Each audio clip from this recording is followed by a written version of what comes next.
telling you right now, get a job. Okay. That wasn't a request, it was an order. Roman Reigns barked it at Sami Zayn during the Royal Rumble in 2023 as if the match, the outcome, and everyone involved were nothing more than pieces on a board he was moving. And that's the root of Roman's greatest weakness. He's a control freak. Or else. Or else what? He doesn't just want to win. He wants to dictate how it happens, who's involved, and what the aftermath looks like. His reign has never been about dominance alone. It's about obedience.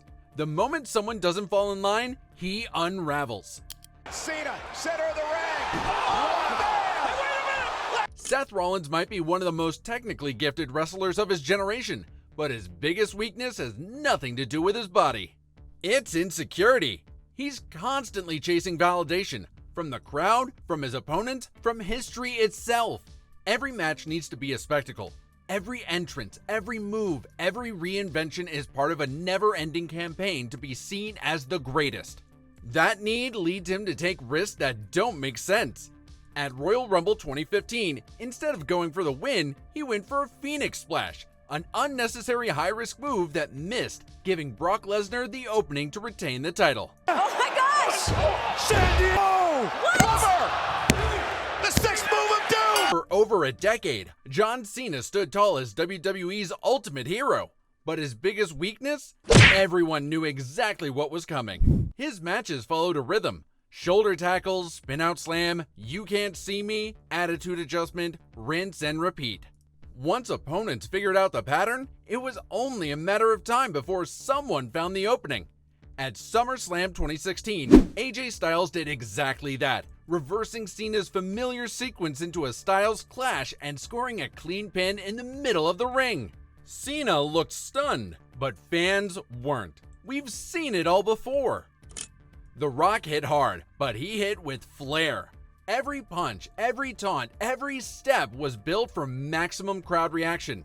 That performance instinct made him a legend, but it also left him wide open. Showboat syndrome wasn't just a habit, it was a compulsion. At WrestleMania 29, he had John Cena down and the crowd eating out of his hand. All he had to do was finish it. Instead, he paused for one more grand moment, wound up for the people's elbow, and walked straight into a counter.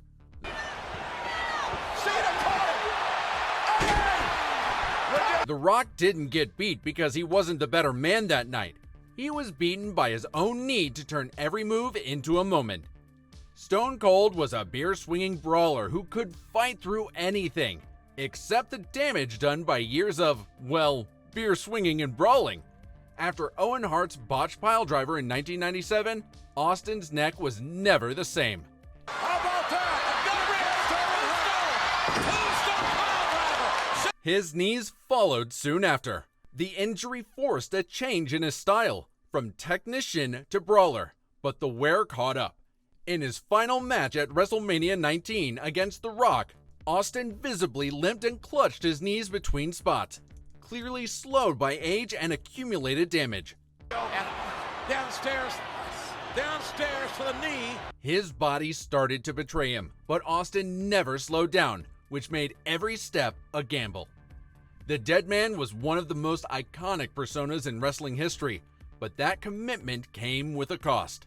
Undertaker protected the mystique so fiercely that it boxed him in.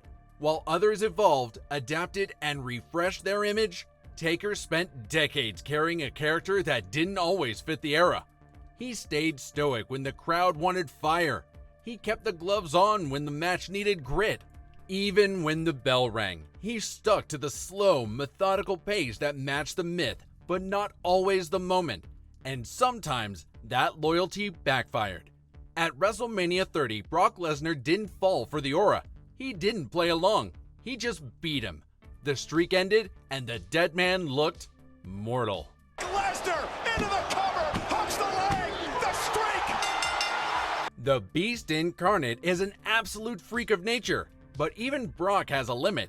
It's called Minute 10. Lesnar hits like a freight train, but if you survive that early storm, he gasses out. Hard. In his Universal title match against Roman Reigns at WrestleMania 34, Lesnar looked dominant early. Hit hard,